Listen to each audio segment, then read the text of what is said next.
că o să mă apuc de canal de coment, o să fac un canal. O să postez și pe TikTok.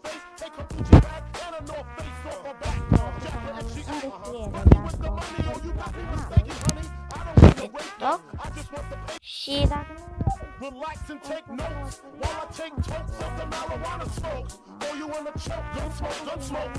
Biggie Smalls the mayor, the rap slayer, the hustler. Motherfuckers say your prayers. Hail Mary, full of grace. Smack the bitch in the face, take her Gucci bag and a North Face.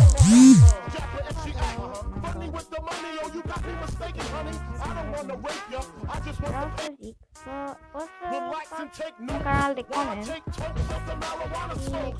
Throw you in a choke, gun smoke.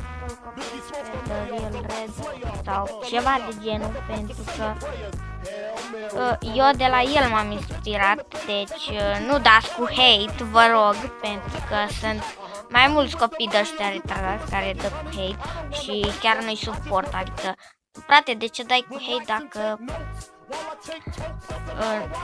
nu știi ce face youtuberul acela, adică pe bune, adică pe bune și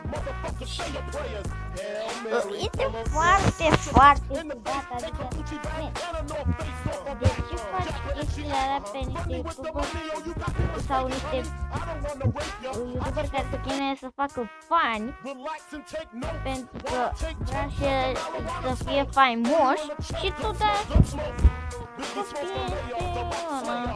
adică pe bune să vorbim, gen acum pe bune, chiar pe bune. Și puii mei faci tu când tu nici nu știi să te ștezi la cur.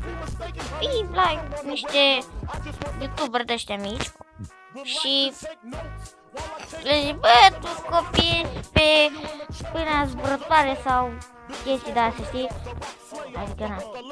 Episodul acesta o să-l pun pe YouTube, nu o să-l pun pe TikTok pentru că este un videoclip foarte, foarte lung și na.